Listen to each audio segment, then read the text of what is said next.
My wig is snatched. Oh my god.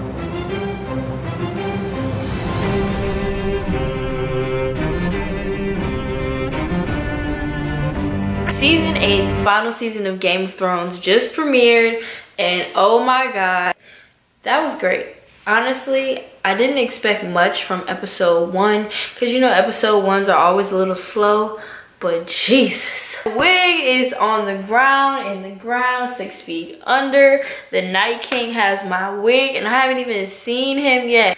Oh my god, we have 5 episodes left, ever, period. Let's get into it. It starts off with the arrival of Dany and Jon to Winterfell, which parallels in season 1 when Robert Baratheon arrived at Winterfell to ask Ned to be his hand of the king. It's literally the same shot, and like you have that little boy climbing in the tree watching them come in the same way. Bran did that exact very same thing in season 1 episode 1. Huge parallel. So that was just nuts and insane to see. And then you also have Arya's point of view as she's watching, and she's seeing all her friends. She's seeing Jon, she's seeing the Hound, she's seeing Gendry, she's seeing everybody that she know. So it's lit right off the bat, right?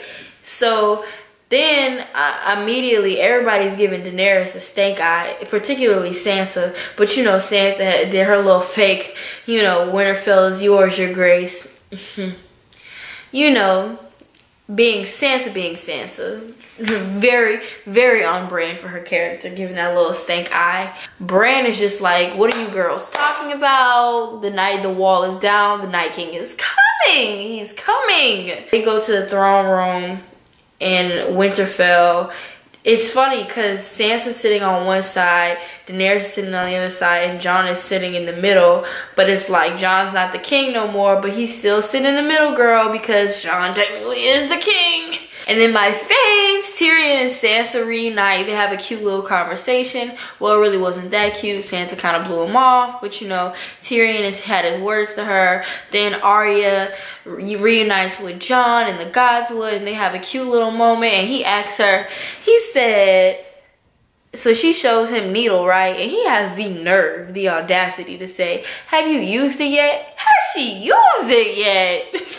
So the Golden Company apparently has come through for Cersei. Euron delivers the Golden Company to Cersei. She's mad disappointed because there ain't no elephants, but it's 20,000 soldiers and 2,000 horses, and Euron and his, what are they, Ironborn Greyjoy army. And apparently he still kept Yara alive, so Yara is at the bottom of one of his ships. And then Cersei ends up giving in and sleeping with Euron, which I suspect Cersei is about to try to finesse Euron into thinking that the baby that she's pregnant with already is his baby when it's really Jaime's baby.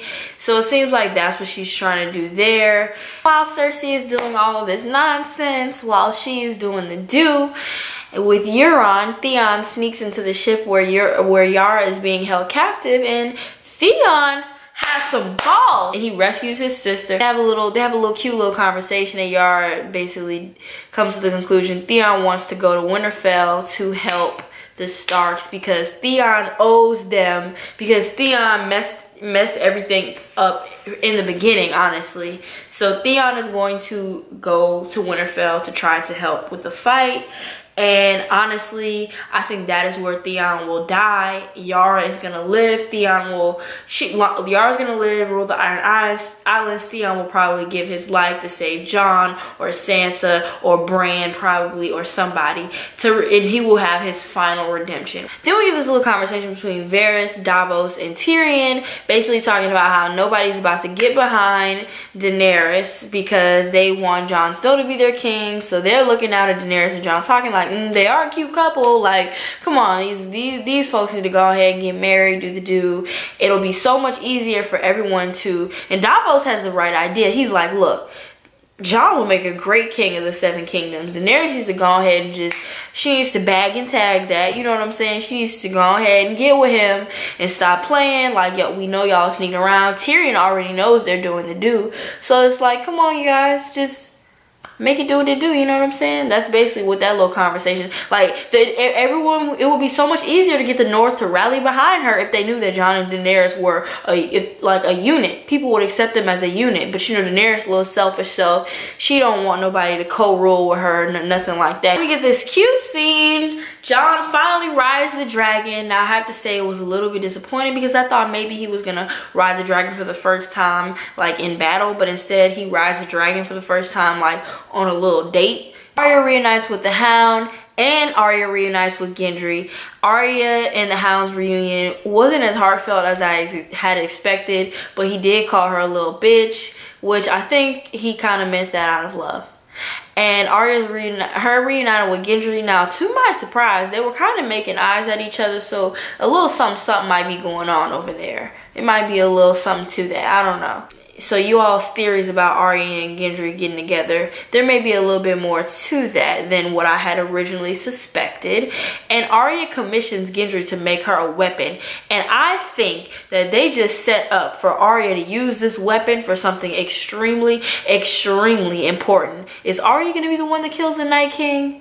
Like, what's going on here? What is Arya? What's that weapon for, Arya, sis? What is that for? What are you gonna do with that? Because y'all didn't just show us that for just no reason. Arya's gonna do a little something with that weapon, and I am excited to see what she does. Sansa's mad at Jon. Everybody's mad at Jon. He gave up his crown.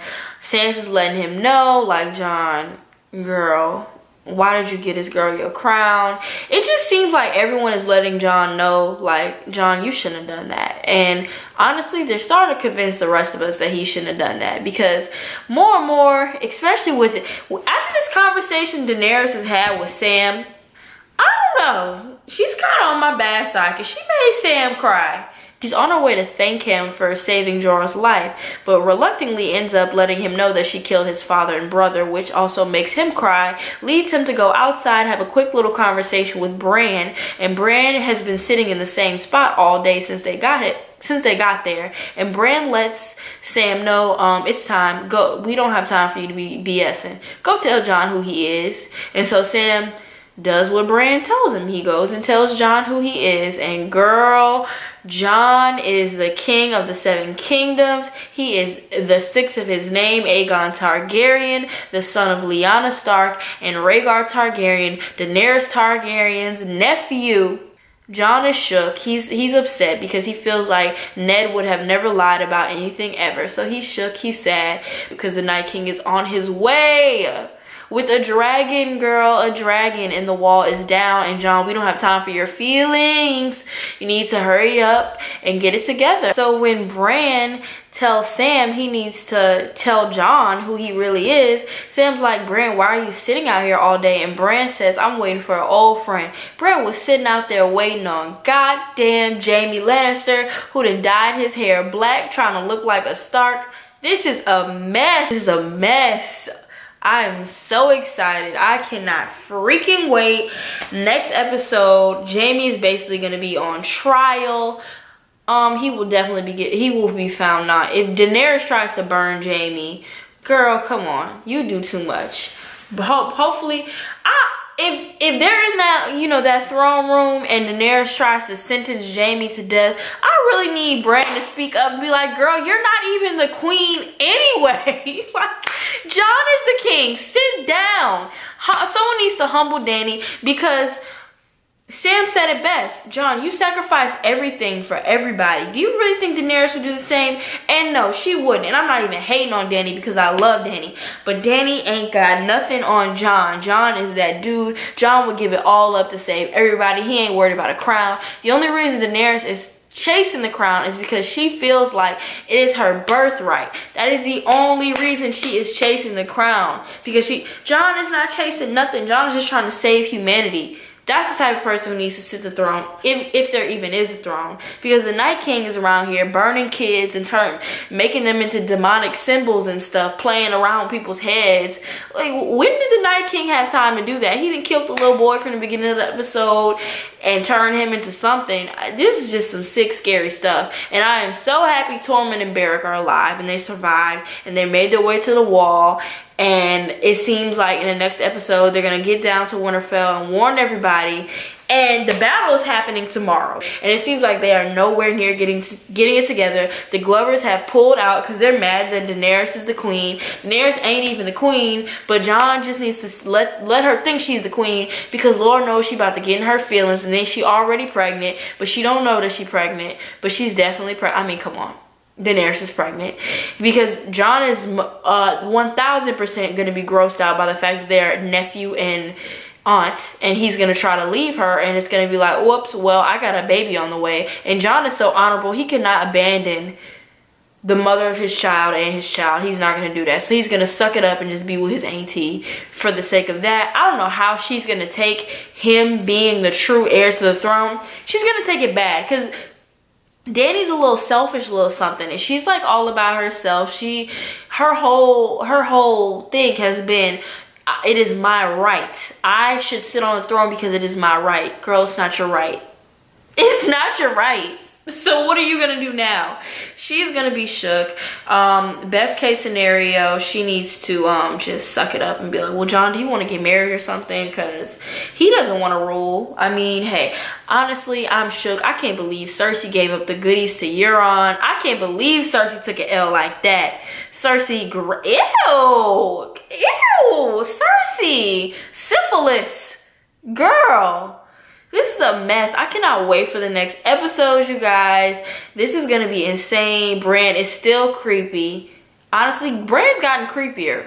He has gotten creepier, I have to say. But he has a certain pleasantry over his face. So maybe Bran has seen the end of this all, and he knows that they're gonna win or something, because he seems pretty cool. Like, he's creepy, but he's cool. This is gonna be great. Like, this episode really snatched my wig. Tyrion, he didn't have too much to do this episode. I really wanted more from him and Sansa, because I'm still team Sanserian. That's what they're gonna name their baby if they survive and get together, which I hope they do. But yeah, I'm just looking so forward to this, and thank you guys so much for watching this video. Stay tuned for more and more reviews, and please make sure to comment, like, subscribe, and hit the notification button, and see you next time. Bye.